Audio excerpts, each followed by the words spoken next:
देश के 9 राज्यों व 3 केंद्र शासित प्रदेशों में पिछले साल चुनाव आयोग की पहल से एसआईआर की प्रक्रिया शुरू हुई थी। अब 10 अप्रैल यानी शुक्रवार को एसआईआर प्रक्रिया पूरी होने के बाद चुनाव आयोग की ओर से जारी संयुक्त मतदाता सूची में लगभग 6.08 करोड़ की कमी देखी गई।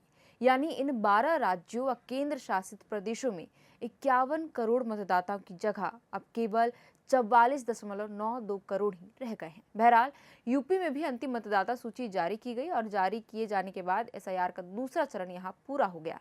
यूपी, पश्चिम बंगाल, तमिलनाडु, राजस्थान, छत्तीसगढ़, केरल, पुडुचेरी, अंडमान और निकोबार द्वीप समूह, लक्षद्वीप, गुजरात, मध्य प्रदेश और गोवा की अंतिम मतदाता सूचियां प्रकाशित कर दी गई 10 अप्रैल को ही।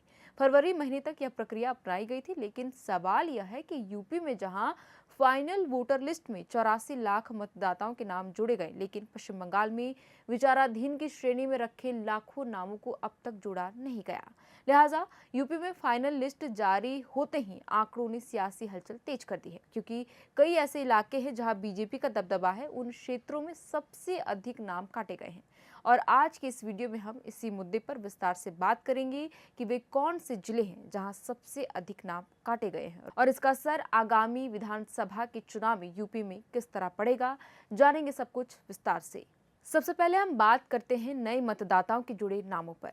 यूपी में एसआईआर की अंतिम मतदाता सूची जारी कर दी गई 10 अप्रैल को, जिसमें 84 लाख नए मतदाताओं में वृद्धि दर्ज की गई। जैसा कि मैंने शुरुआत में ही कहा, यह जानकारी मुख्य निर्वाचन अधिकारी ने प्रेस कॉन्फ्रेंस के माध्यम से दी है। इस वृद्धि के बाद यूपी में कुल मतदाताओं की संख्या बढ़कर 12,39,84,752 हो गई है। विशेष रूप से इस सूची में 42 लाख महिला मतदाताओं के नाम जोड़े गए हैं। रिपोर्ट के मुताबिक प्रयागराज, लखनऊ, बरेली, गाजियाबाद और जौनपुर जैसे प्रमुख क्षेत्रों में सर्वाधिक मतदाताओं की संख्या में वृद्धि हुई है। हालांकि इस प्रक्रिया के दौरान लगभग 7 लाख नाम मतदाता सूची से हटाए भी गए हैं, जिन पर आपत्तियां दर्ज की गई है या फिर अलग अलग स्थानों पर वे स्थानांतरित हो गए, यानी कि अलग अलग जगहों पर वे शिफ्ट हो गए मतदाता। बहरहाल अब हम आते हैं काटे गए नामों पर। 10 अप्रैल को फाइनल लिस्ट जारी होते ही अलग अलग जिलों से 2 करोड़ से भी अधिक मतदाताओं के नाम काटे गए हैं, जिसमें लखनऊ में सबसे अधिक मतदाताओं के नाम काटे गए हैं। लखनऊ में वोटर लिस्ट से काटे गए मतदाताओं के नामों की संख्या 9,14,185 है। वहीं दूसरे नंबर पर प्रयागराज है, जहां 8,26,885 नाम काटे गए हैं, जबकि आगरा में 6,37,653 वोट काटे गए।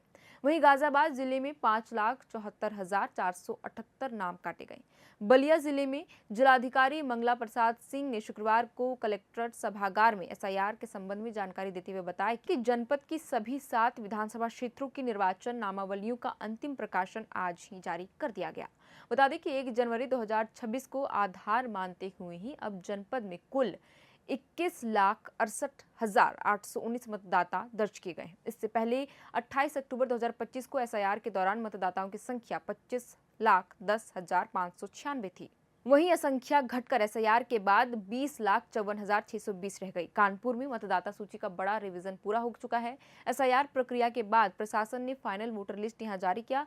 जिलाधिकारी ने पत्रकारों से बात करते हुए इसकी विस्तृत जानकारी भी दी। जिलाधिकारी ने बताया कि पहले जहां जिले में कुल वोटरों की संख्या 35,38,261 थी, वही अब घटकर 28,51,060 रह गई है, यानी करीब 6,87,000 वोटरों के नाम सूची से हटाए गए। सबसे ज्यादा नाम कल्याणपुर, कैंट और महाराजापुर विधानसभा क्षेत्रों में काटे गए, जबकि बिठूर और घाटमपुर में सबसे कम नाम हटे हैं। वहीं महाराजगंज जिले में 2 लाख मतदाताओं के नाम कटे हैं। एसआईआर के बाद 2,340 मतदाताओं का नाम कटा है। इसके बाद जिले में अब 17,92,128 मतदाता ही बच गए। इसी क्रम में हम आगे बढ़ते हैं। सुल्तानपुर जिले की सभी 6 विधानसभा सीटों की अंतिम मतदाता सूची जारी हुई।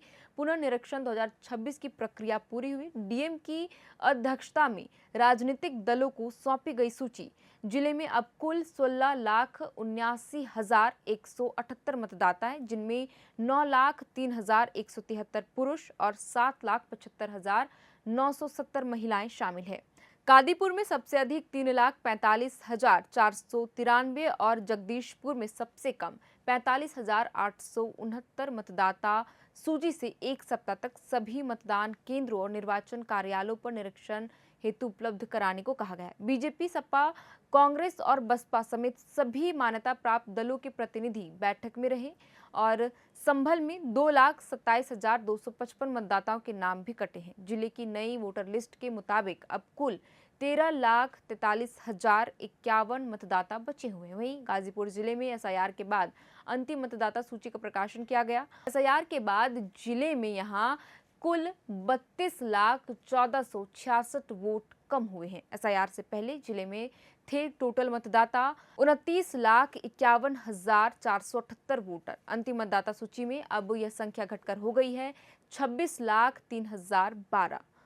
अंतिम सूची में 14,29,806 पुरुष वोटर हैं, वहीं 12,01,71 महिला वोटर हैं और 35 थर्ड जेंडर। वहीं जिले में 3,378 मतदान स्थल है और 1,619 मतदान केंद्र बनाए जाएंगे। बहरहाल ये तो हमने आपको बताया कि कहां कितने वोटरों के नाम काटे गए हैं। अब आपको बताते हैं कि बीजेपी के दबदबा वाले इलाकों में जहां सबसे अधिक नाम काटे गए, जैसा कि मैंने शुरुआत में भी कहा कि वे कौन से विधानसभा क्षेत्र हैं जहां पर सबसे अधिक मतदाताओं के नाम वोटर लिस्ट से हटाए गए हैं। तो जानकारी के मुताबिक आपको बता दें कि राज्य के 5 विधानसभा सीटों पर सबसे ज्यादा नाम काटे गए हैं, जहां बीजेपी के ही विधायक हैं। इनमें साहिबाबाद, नोएडा, लखनऊ उत्तर, आगरा कैंट और इलाहाबाद नॉर्थ शामिल हैं।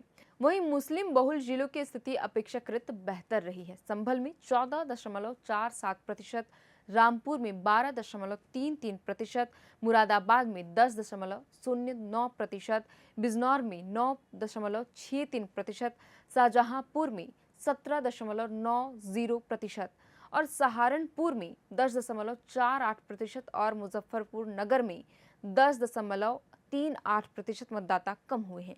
ये बीजेपी प्रभाव वाले शहरी और विकसित जिलों में ज्यादा वोट काटे गए, जबकि मुस्लिम बहुल ग्रामीण शहरी मिश्रित जिलों में अपेक्षाकृत कम कटे, जैसे कि मैंने शुरुआत में ही कहा। लेकिन सवाल है कि जब एसआईआर प्रक्रिया के बाद फाइनल वोटर लिस्ट में यूपी में 84 लाख मतदाताओं के नाम जोड़े गए, तो वहीं पश्चिम बंगाल में जो विचाराधीन की श्रेणी में जो लाखों नाम रखे गए हैं, हालांकि 2 लाख ऐसे वोटर थे जिनका नाम तो जुड़ा गया, लेकिन बाद के जो बचे हुए नाम है वो अभी भी मतदाता सूची में ना तो जोड़े गए हैं, ना ही उनका कुछ पता चल पाया है कि वो मतदाता सूची में जुड़ पाएंगे या फिर हटा दिए जाएंगे। हालांकि ममता बनर्जी ने कहा था कि अब वो इस मामले को लेकर के सुप्रीम कोर्ट का रुख करेंगे, लेकिन अब तक की जानकारी के अनुसार ममता बनर्जी सुप्रीम कोर्ट का रुख नहीं की है।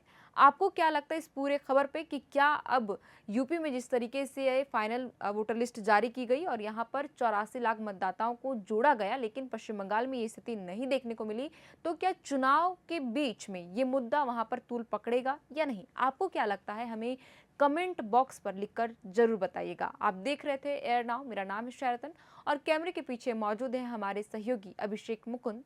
बहुत बहुत शुक्रिया।